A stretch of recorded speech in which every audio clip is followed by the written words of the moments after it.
My name is Glendon Grose. I work for Movement Mortgage. I am a loan officer there.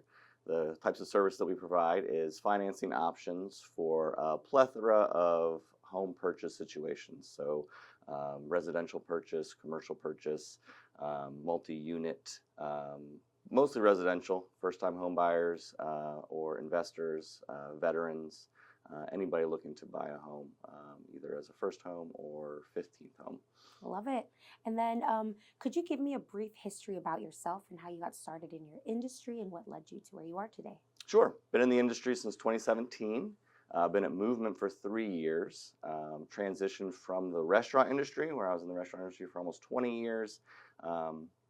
And just made that move for upward trajectory. Seemed like a natural transition. When I got married, I had to kind of choose between the restaurant business and my wife, and so I chose my wife. And from there, just wanted to help people in a bigger scale. So as opposed to giving them great service behind a bar or at a restaurant, decided to give them great service with home financing. Absolutely, yeah. I'd like to ask you, what are some common misconceptions people have about the mortgage application process? Sure. Several glaring misconceptions would be that you have to have 20% down, saved up and ready to go. You don't necessarily have to have that. You could have as little as zero down. One of the other major misconceptions is that when you apply, you're on some sort of timeline.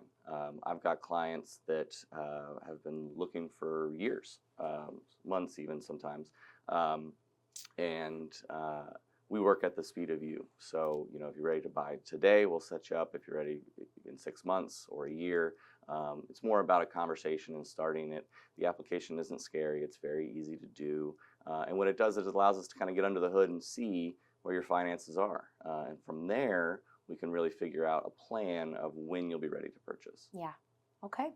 And then how do interest rates affect loan approvals and how can borrowers navigate rate fluctuations? Sure.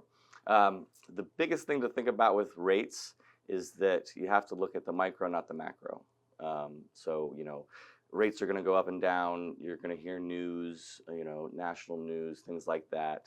But you really need to focus on what you can afford. With my clients, I always work backwards. The interest rate is going to be the interest rate. The home price is going to be the home price. What the client needs to learn or what the buyer wants to figure out is what they can afford. Yeah. And so we always start with, what's your monthly payment goals? Can you pay $2,000 a month, $3,000 a month, $4,000 a month? Less than that.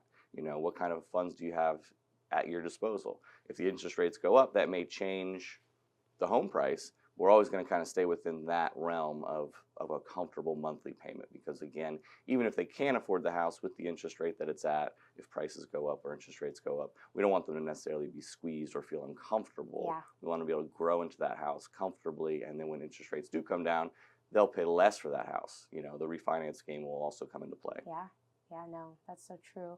I'd like to ask you what the transition was like for you from being in the restaurant industry to now going into the loan industry. Was that easy? Did you have a mentor? How did that happen? Yeah, I had a mentor. Throughout my career, I've worked in several different companies that have been really great for my projection into or trajectory, I should say, into the marketplace. It's definitely a steep learning curve. You kind of have to dive in. Just like in real estate, for realtors and real estate agents, the dropout rate is high. The attrition rate is low. So, getting in and staying in is really tough. Passing the test, getting licensed and all that is a challenge. And then there's also continuing education. You have to always get better. There's always new programs. There's new guidelines. There's new, Fannie and Freddie come out with new restrictions or new updates. Yeah. There's always a change. So you just got to kind of sharpen your tools constantly. I love that about this business is that I'm always learning. There's always new things to get better at. There's always new challenges. Very much like the restaurant industry, every day is very different. There's no mundane. You're always getting a phone call that's like, oh, I never heard that before. Yeah. So it's fun. But yeah, that's a good question. It's a challenge. It always has been. I think it always will be. But I think that myself and those that are doing well in the industry rise to that challenge. Yeah, absolutely. And what have been some challenges for you that you've overcome or that you've learned from that you could share with us? Sure. The market has been tough the last 2 to 3 years, let's say. Interest rates hitting 7, 8%. You know, inventory going down because a bunch of people have low interest rates now and they don't want to sell. So you have several different challenges. For me personally, again, it comes down to that individual conversation, really getting into what that person's needs, desires, what their goals are, and really trying to accomplish that. The conversations are harder. The sales cycle is longer now. It's not just like, hey, I want to buy a house. Let's buy today. Let's buy tomorrow. There's some build up to it. There's a lot more education involved to really make sure that people are understanding what they're buying, understanding that they can afford it and how to afford it, really getting into the nuance of programs, making sure that the right program fits the right person for that time. Yeah. But it's fun. Again, the challenges make it more fun. So it has been a challenging couple of years. I'm really excited about 2025. I think it's going to be a great year for home buying, and really want to get out there and just educate people about it. Yeah, no, I love it. And for your team, do you have like a whole team? Is it just you? How? Yep. So I have 2 assistants. They kind of help throughout the process, so that we call it, no man left behind or no person left behind. No one falls through the cracks. So that way, there's always somebody that you can talk to. I've got Karen and Lydia who help me with both application through processing, through closing, just to make sure that there's always somebody. So if I'm doing something like this and the phone rings, somebody can still get it and make sure that they're taken care of. Absolutely. And as far as marketing goes, are you avid on social media? Are you going to social networks or team networks in your industry? How does that work? Like, how are you getting your name out there? Yeah, so I network quite a bit. I'm in, BNI, which is Business Networking International. I am getting ready to maybe start my own podcast, kind of exploring those options. Very cool. As well. Yeah, we'll see how it goes. Exploring that, getting into social media more. I do have a social media, Instagram mostly, Facebook, looking at Twitter and some things like that, or X or whatever you call it these days. Whatever that thing is. So yeah, looking into some stuff, doing a rebrand currently actually. So I have a new logo coming out probably first quarter this year, and doing some stuff with that. So yeah, I'm in a full scale social media, revitalization, I'd say. So. What made you want to rebrand, or what came about with that change? It wasn't. It's not even really a rebrand so much as it's just an update to what my brand has kind of become. Okay. More just kind of allowing it to turn into something. Taking advice from great people like you guys and other people in that kind of sphere. Yeah. And just trying to give a voice to the face and tell the story, I guess. That's right. I think it's just one of those things you have to do these days. Yes. You can't really avoid it anymore. Yeah, I know. For sure. As much as I would love to just disappear and have things come in and talk on the phone, but you have to be out there. You have to be face forward. So. Yes, that is so true. What advice do you have for first-time home buyers who are new to the mortgage process? Ooh, good question. So the first advice that I would give, that I tell everybody, is that if you're a first-time home buyer, the likelihood that this is your forever home is pretty close to 0. No one buys their first house and stays in it for 100 years. That is true. So getting in is the most important thing. You're never going to find the perfect house. You're just looking for things that check as many of the boxes for you as possible. Most people are only in their first house for 3 to 5 years. So even though we're doing a 30-year loan, we usually just do a 3 to 5 year projection to show them what saves them the most amount of money in that time, not necessarily for 30 years. Because again, even if you stay in that house for 30 years, you're probably not staying in that mortgage for 30 years. Yeah. Most people refinance, sell, or adjust their mortgage within the first 10 years. So again, it's just about knowing what you're trying to do. First-time home buyers, you're really just trying to get in. You're trying to find out if you like home ownership. I tell my clients that buying your first home means you're your first landlord. You're your first renter, so you have to figure out if you like doing all the things that a landlord would have to do. If real estate is something that you enjoy. And usually people do, and they enjoy the fact that they're building equity, and they really enjoy the fact that they can scale that first house into the second house, second house into the third house, or whatever it is, and finally end up in that forever home. Yeah, no, for sure. Like, you think about that, because usually when I think about buying your first home, like, oh, that's the house you're gonna live in forever. But I don't stop to think that sometimes maybe you're only gonna be there for 2, 3 years. You're gonna move, job opportunities. Yeah, and it's super easy when you're looking on Redfin or Zillow and you're window shopping. You're like, oh, this house is amazing. This is beautiful. I can see our kids growing up there, or this or that. And life just happens. You Yes. know, you first of all, you get what you afford the first time. You get what makes sense to you financially, and you build from there. You know, and most of the time, what happens is a life event. I get a new job. I have a kid. I get married. I change careers. I switch locations. Yeah. All of a sudden traffic is bad, or whatever it is Yeah. that motivates you. But every 3 to 5 years somebody has a life event that changes Yeah. the trajectory of those That's so things. true. Especially around this area, right? Oh yeah, it's a fast moving area. So That's right. sometimes it's even faster here. I have clients that bought a year and a half ago that are already looking again. Oh my goodness, a Yeah. year and a half. Okay. Yeah. All right. Let's see. Can you walk us through the different types of loans available and how borrowers can decide which one is best for them? Sure. 4 major categories. You've got conventional loans, government loans, which are FHA or VA loans, USDA as well. Not as big in this area because it's not very rural. And then you've got non-conventional loans, which are jumbo loans, DSCR, investor loans, things like that. Most people are going to fall into the conventional FHA landscape. VA is for veterans. I do a lot of those with my connection to the veteran service community. But primarily, first-time homebuyers especially, or most homebuyers are going to fall into conventional or FHA. And those are just based off of guideline differences.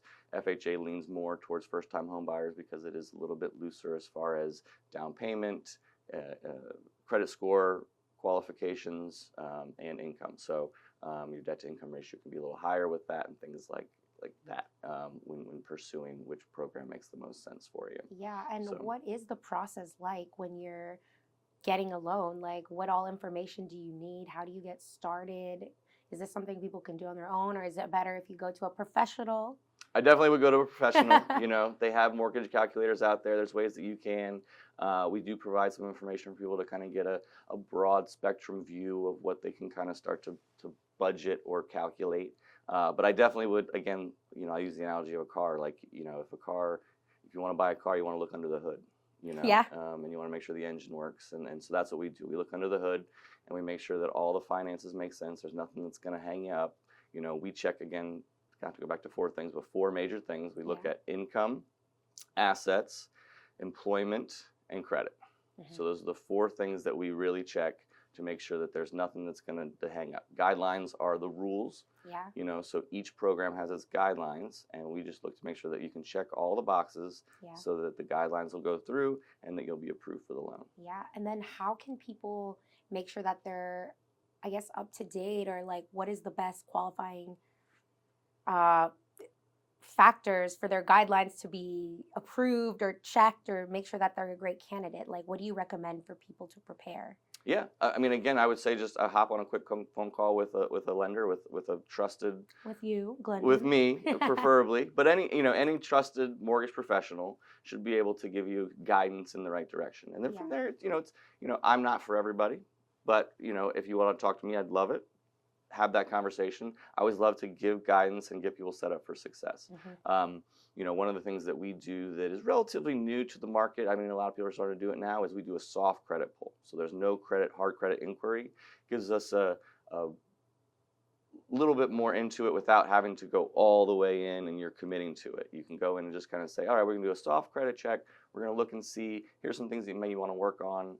Here's here's where your debt to income ratio could be. Here's where you are now. And then if this is what you're trying to buy, here's where you could be in 6 months, a year, things like that. And really set people up for a plan for success. Yeah, absolutely. And then what do you like to do on your free time when you're not out there helping people with their loans and mortgages?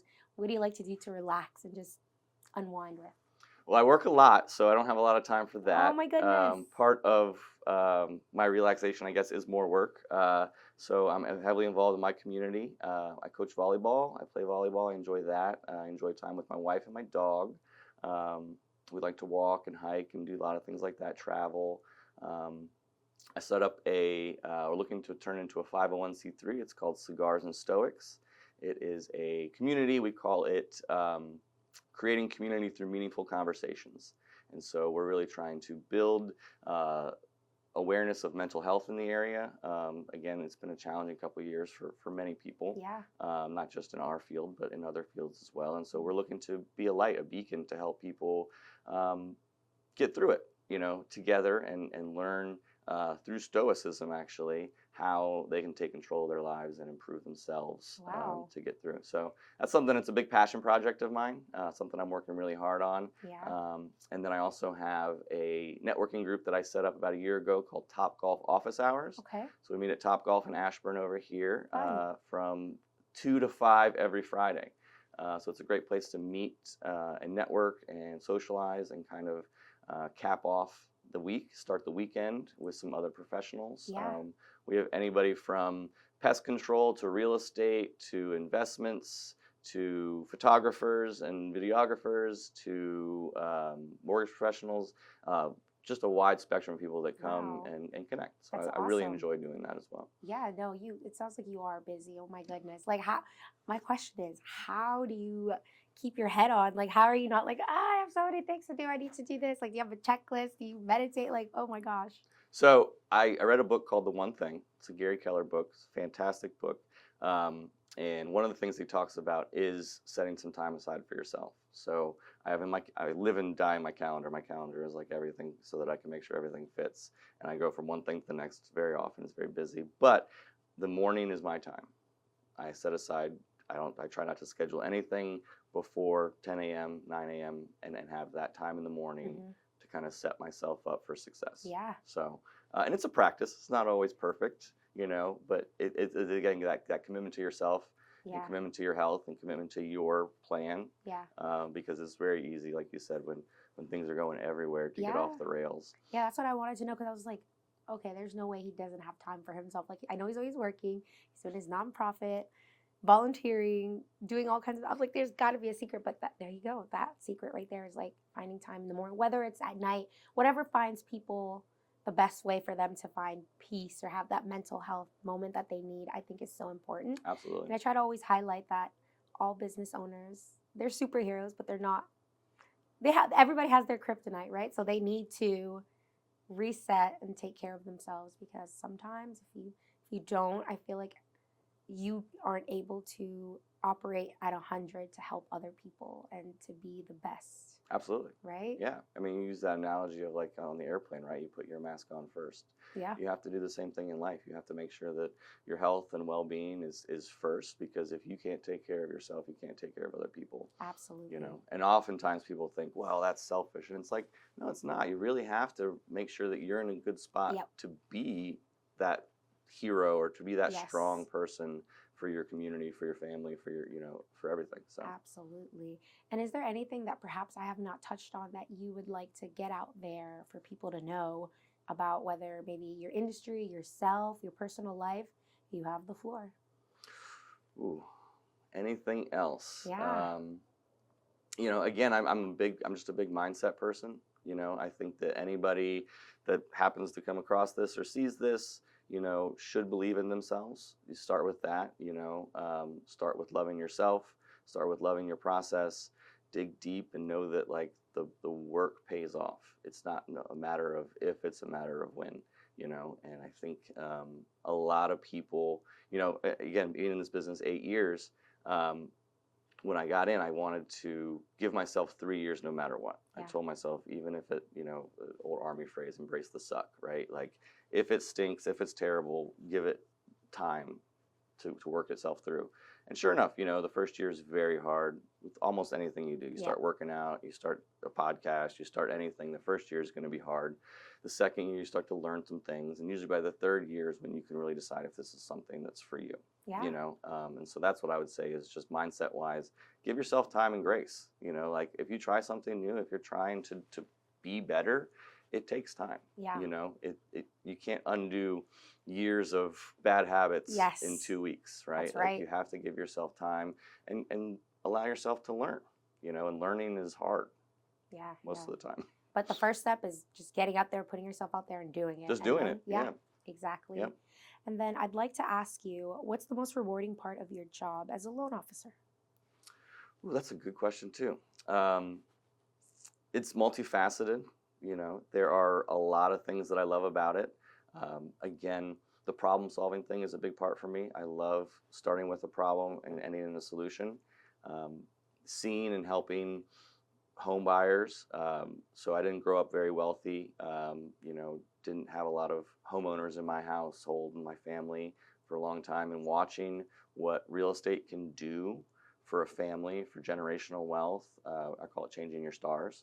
You know, what's the movie I got that from? I can't remember. A Knight's Tale, I call it. Yeah, Okay. you know, you change your stars. But seeing that and seeing the impact that it has, because appreciation through real estate and investing in real estate is the best, traditionally, historically, way to grow generational wealth in this country, really the world. So changing that for people, educating people on that, creating that for people that didn't know about it or didn't Yeah. have it is huge, you know. And then the second thing is I work with awesome human beings in the real estate community. You meet so many great people, even movers, flooring people, painters, roofers, real estate agents, title people, insurance people. Like I just get to connected with so many awesome human beings, and I love that. I Yeah, all really do. walks of life. Yeah, it's so fun. I love it. Yeah. All right, my final question. It's kind of a new question that I like to ask because it's the beginning of the year. Okay. But do you have a 2025 resolution or goal that you would like to accomplish for this year? Would you mind sharing that? Sure. I have lots of goals. Again, I've got a lot of things that I'm trying to take off the ground. Top Golf office hours, I would like to turn into something more structured and growing. Cigars and Stoics, we have 3 to 4 major events planned. We're looking to bring that to a 501c3. I have some major goals within my movement mortgage industry lane. Looking to be top of the region in my company. Yeah. Looking to rebrand into what we're looking to turn that into. And then more than anything, just growing and really trying to build on what I've done the last couple of years. Really being let's say I got a word for the year. Say it. Intentional is my word for the year. Yeah. And then I was telling a real estate agent this yesterday. I'm a little weird, but I also have a mantra for the year. Yes, share And that. so the mantra for the year is faster, further. I want to be able to go faster, and I want to be able to go further than I ever have. Wow. So in everything, physical, mental, business, life, Yeah. faster No, and further. I love that.